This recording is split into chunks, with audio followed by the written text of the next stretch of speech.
Hey guys, and welcome to Pro Wrestling Unlimited.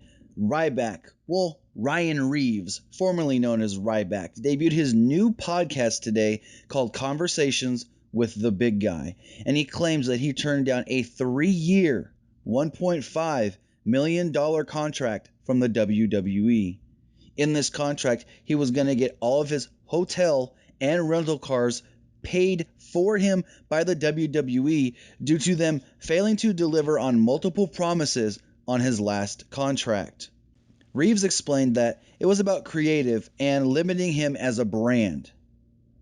He said it included losing in 2-minute matches, not selling his merch at live events, and not allowing him to appear on fitness covers. He also went on to say that he was promised a WrestleMania 32 match with AJ Styles, in which Vince responded with, "Squash that little twerp." Ultimately, he was put in the first match on the pre-show with Kalisto, and when that happened, he asked for additional wording in his new contract to make it so when WWE promises him something, they have to uphold the promise. When that didn't happen, Ryback left. Ryback walked off. We have some audio from the podcast, from the episode, so let's take a listen to exactly what Ryback had to say. Just so everybody knows, I walked away from the WWE. The contract offer that I walked away from was a 3-year, $1.5 million contract. I told Hunter that me and Hunter had many conversations that last year, and they were quite heated at times. And I would tell him it's not about the money, and he goes, "What? It sounds like it's completely about the money." No, it's, and he finally understood when we were finally done our last talk. It was about creative, and it was about limiting me as a brand, because I am responsible for my brand, the Ryback brand, the Feed Me More brand that I believe so strongly in.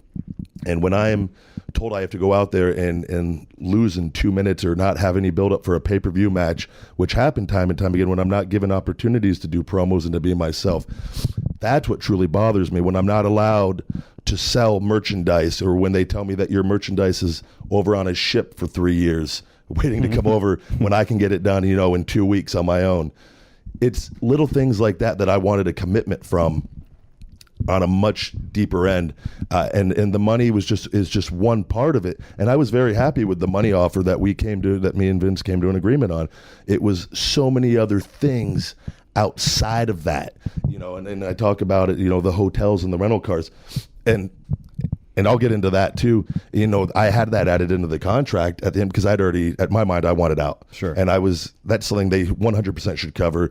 If all these other independent promotions can cover your hotel and rental car, I'm covering them. Yeah. Thank you, Pat Buck. No, but you know what I mean?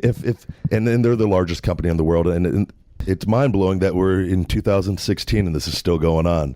And I think that they're 30 years behind everything else, and it's. But it didn't used to be that way, correct? Did they ever cover at least the TV hotel? Or, I think for people that when you first get on the road, usually out of developmental, they kind of take care of those expenses for the first, 2, 3, 4 months. I think that's to kind of easing you into that transition of coming up. Because what a lot of people don't realize, and I sit there and I say, $1.5 million over 3 years, you take $600,000 out of that for taxes. 40% is usually what we're going to be taxed, the tax rate of the amount of money that we're making.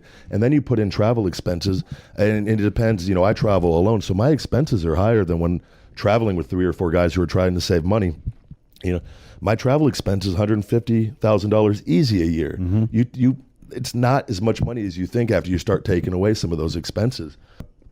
Your last day there, people, the internet fans, I feel like when you wrote that thing about, whether that whole thing that you wrote about relatively equal pay and things like that, you won them over for a minute. But there's been a lot of times beforehand where they've not been so kind to you. Yeah. And since then, within the last month or so, there's been internet stuff, dare I say, used against you, and I'll say it, by Meltzer, regarding, what your price is, trying to make it that you are about the money. Yeah.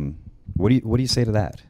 One, I haven't handled one of those bookings. Oh yeah, I know the guy.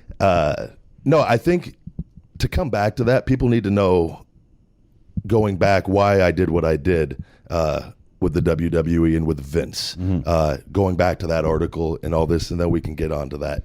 It's So when I had that new contract offered to me by Vince, I've been lied to different times throughout my career there. And that was something that I've always been very loyal to them, and I've given them everything that I've had at every moment. And do you want to say what you're lied to about it all, or? I think it's just booking stuff and opportunities and just different situations as one day at a time up there. And the last 3 months there, with that conversation with Vince, the particular thing that I was lied to about after we came to terms on the money, which wasn't about the money. It was about being lied to and the commitment and things in the past with merchandise and things that we'll talk about.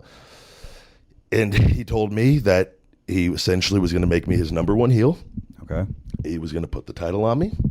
All I had to do was just listen to him, read his promos word for word, and he would take me to the motherland, was his exact words.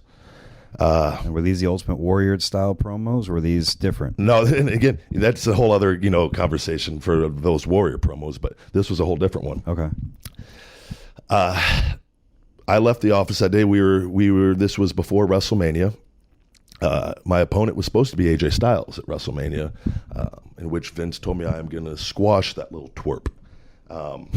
Yeah. Which I didn't really foresee that happening with everything, the way he was being brought in and whatnot. But which is a shame to say, because I mean, AJ is a fantastic performer. He's incredible. I've wrestled him over our overseas tours, and that was my first time ever wrestling him, and it was a breeze, and we had fun, and the crowd went crazy. I could wrestle him every day of the year.